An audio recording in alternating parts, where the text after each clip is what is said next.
নমস্কার, মধুমিতা ওয়ার্ল্ডের আবারও একটি ভিডিওতে তোমাদের সকলকে আমার অনেক অনেক ভালোবাসা।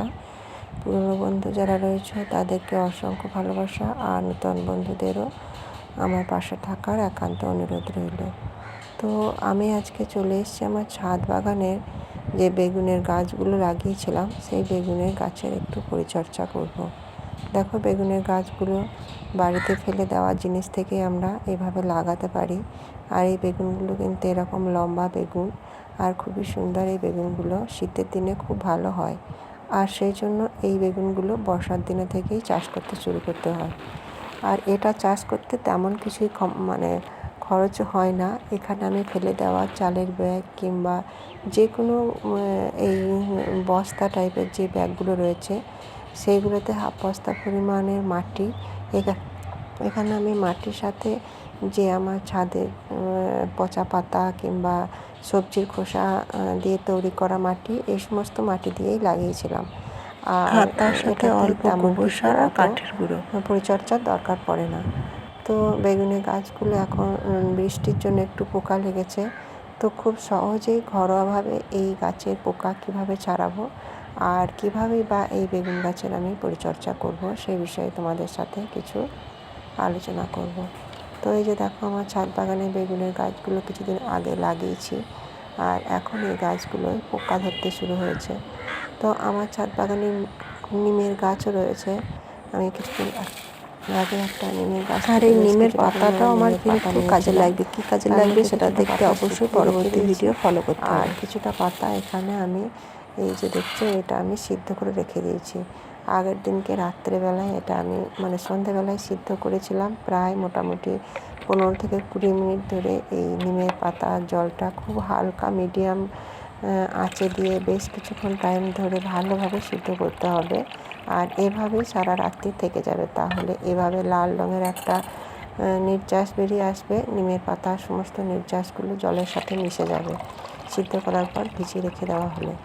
আর তারপর সকালে আমি এখন চলে এসেছি 500 ml পরিমাণের জলের সাথে আরও 500 ml পরিমাণের জল দিয়ে 1 লিটার করে নিয়েছি। আর এর সাথে দিয়ে দিয়েছি আমি হাফ চামচ পরিমাণের হলুদ, গুঁড়ো হলুদ। এটা আমার রান্নার ঘরেরই গুঁড়ো হলুদ। তো ভালোভাবে এই জলটা আমি মিশিয়ে নেব। আর একটা এই বোতলের মধ্যে আমি মুখেতে একটু ছিদ্র করে নিয়েছি। তোমরা চাইলে তোমাদের স্প্রে মেশিনেও দিতে পারো। তো আমি একদমই ঘরোয়া উপায়ে আমার ছাদ বাগানের পরিচর্যা করে থাকি। তো সেই জন্য আমি এখন এই জলের লিকুইডটা মেশানো এই বোতলের মধ্যে ভরে নিচ্ছি।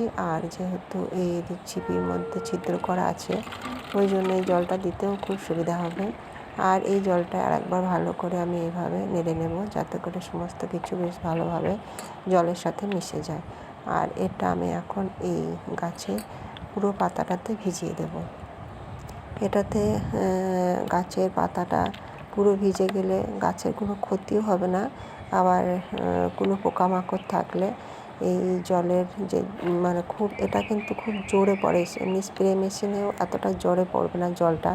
ছিদ্রটা যেহেতু একটু বেশি করা আছে, ওই জন্য জলটা বেশ তীব্র বেগে পড়ে। এর ফলে যে সরু সরু পোকা লেগে থাকে, সেটা কিন্তু জলের এই ঝাপটানিতেই অনেকটা বেরিয়ে যাবে। আর বাদবাকি যেটা থাকবে সেটা হলুদ দেওয়া আছে আর এই নিমের জল দেওয়ার ফলে সেই সমস্ত পোকাগুলো পরবর্তী ক্ষেত্রে আর আসবে না।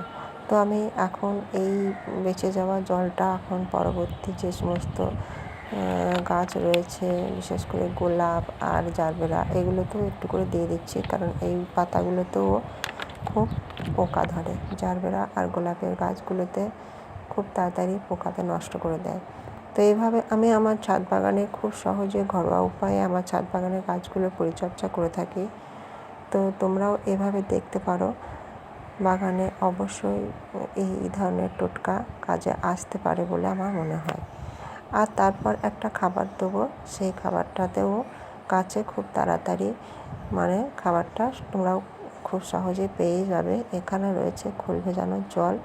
এটা আমি হাফ মগ পরিমাণে খোল ভেজানোর জল, যেটা 4 দিন আগে ভিজিয়ে রেখেছিলাম। আর জলটা যখন পচে একটু গন্ধ আসতে শুরু করবে, ঠিক 4 দিন ভিজিয়ে রাখার পরে দিলে কিন্তু জলটা গাছেদের খাবারের পক্ষে একদম উপযোগী হয়ে ওঠে। তো 4 দিন পর আমি এখন চলে এসেছি হাফ মগ খোল ভেজানোর জলের সাথে আমি আরও হাফ মগ পরিমাণে জল এভাবে দিয়ে জলটা আমি মিশিয়ে নিয়েছি। খুব পাতলাও হবে না, আবার খুব ঘনও হবে না, এই মতো করে আমি এই খোলের জলটা মিশিয়ে নিয়েছি। আর এই বেগুন গাছের চারি সাইডে মাটিটা প্রথমে একটু খুঁড়ে আমাকে নরম করে নিতে হবে। তাহলে কি হবে, মাটিটা খুঁড়ে নিলে জলটা চারিদিকে ছড়িয়ে খোলের জলটা নষ্ট হয়ে যাবে না।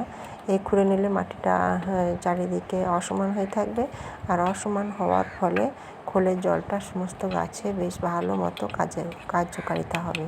তো আমি গোড়া ছেড়ে এভাবে গাছের চারি সাইডে আমি এভাবে একটু একটু করে এই খোল ভেজানো জলটা এখন দিয়ে দেব।